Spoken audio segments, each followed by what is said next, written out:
Hey everybody, Sam Birch here with another Wool Peacekeeper action figure review. Today we're looking at the S.A.S. Wool Peacekeeper figure. Don't ask me what S.A.S. means. I'll look it up. I don't know. Or if somebody wants to tell me what it means down below, what that stands for, that'd be really great. This is a new figure. First thing that caught off my eye was the looks like a, I don't know what, it looks like a FAMAS almost looking gun. I'm not 100% sure. Once I get it out, I'll check it out and tell you what it really is. Looks like a FAMAS anyways. This character comes with some pouches, a backpack, a knife, binoculars, what looks like some type of like piece of cloth. I'm not 100% sure. It might be like some type of accessory. Not 100% sure. Because when I seen it online, it looked like a snake. Don't ask me why. The photo, the way they had it laid out, it looked like a snake. So I thought this character came with like a rubber snake, but it turns out it's like some type of like ghillie suit piece or whatever. But we'll check it out. It has a hat. Not too bad, not too shabby. I mean, he's like every other character. Back of the box. There you go, there's him. This one I actually ordered from, let me just turn the box real quick. Actually ordered from MC Toy Centra. Now people have always been asking me why I always say McFarlane. I have no idea. I think it's just because I did not know what the full name was, and for some reason I was throwing McFarlane in every time I said this company's name. But there's the figure and all, so let's bust her open, see what she's all about.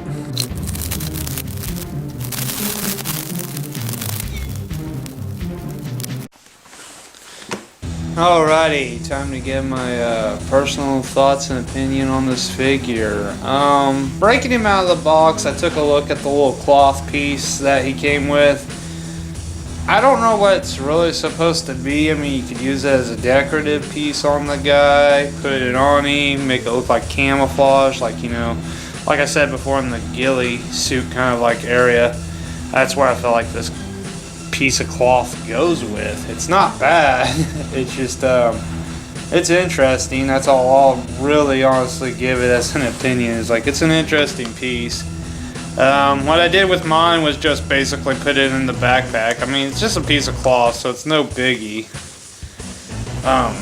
You know, it's not a bad article item or anything like that. It's just, it's there.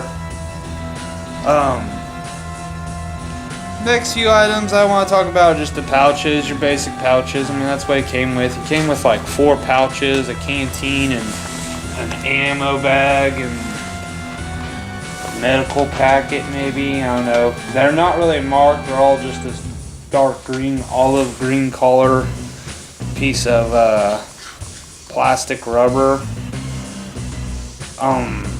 Came with a knife, binoculars, kind of usual stuff that I see in the sets, so nothing like, I'm not saying anything bad, just nothing really new at the same time. I mean, the figure itself is pretty good. But there is one unique little piece I do like, and that's the backpack he comes with.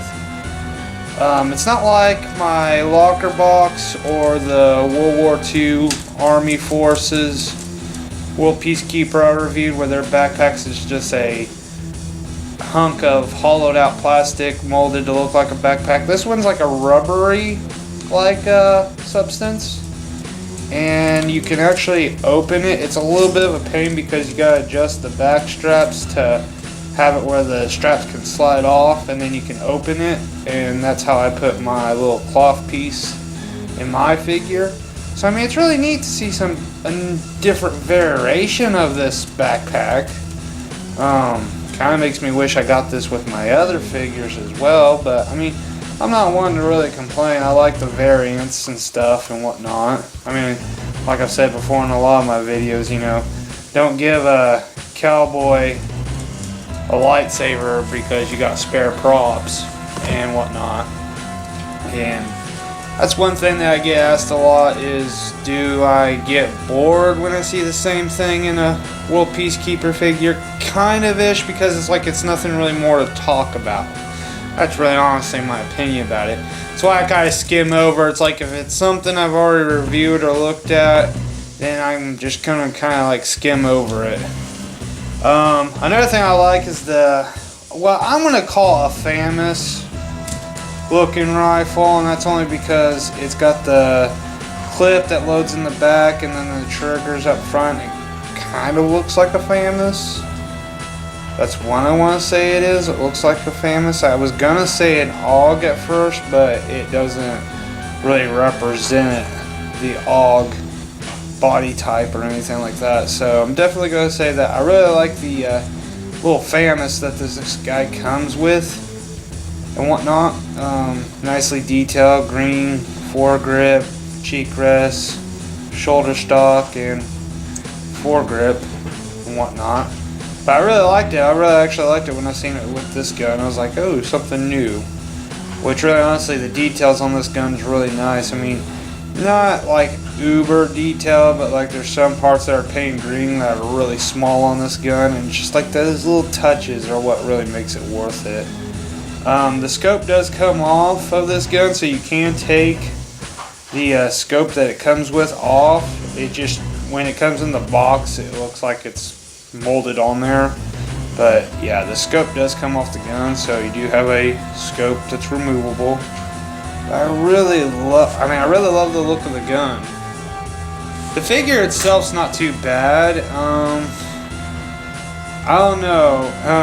Correct me if I'm wrong, but this kind of looks like Steve Irwin. Like, I really got this like crocodile hunter. Like, I mean, when I seen this guy the first time, I thought legitimately, like, is this guy from Australia? Because that's kind of the vibe I got from him, was like he's from Australia.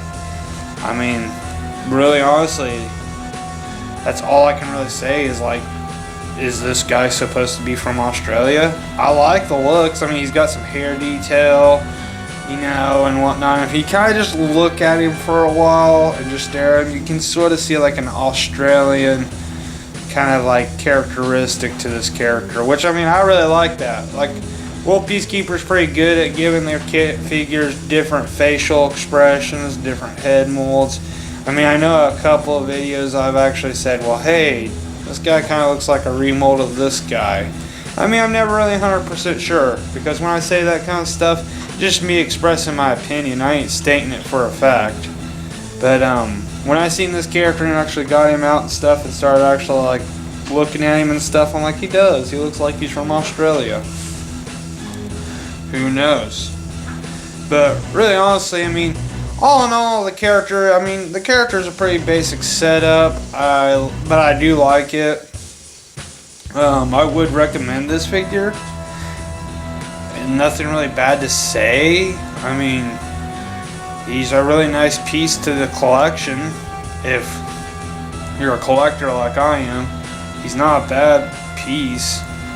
A few people, I do want to answer a few questions while I'm on the topic. It's just, a few people do ask me, like, do these figures feel cheap? I wouldn't really say they feel cheap. I mean, they feel lightweight, like, no, but, I mean, that's just really honestly, it's like, I remember G.I. Joe's feeling that way, like, not being that heavy at all, but, I don't know, people have always asked me if they felt like if I felt like the World Peacekeeper is a cheap toy. I wouldn't really say no, because on an average, I've said this 100 times over, I've bought the World Peacekeepers before, and I've never really noticed them for being a cheap brand. Really honestly, like, I like the brand. It's not a bad brand, and it's affordable, but to say that they're cheap, no. They're not a cheap figure. They come with some good details, some good props, and I've seen some good work put into them. But really honestly, I would recommend this figure. I would definitely say it's a buy. It's worth it. Give it a try. Tell me what you think. And have a nice day. And please like, comment, subscribe, and feel free to express yourself.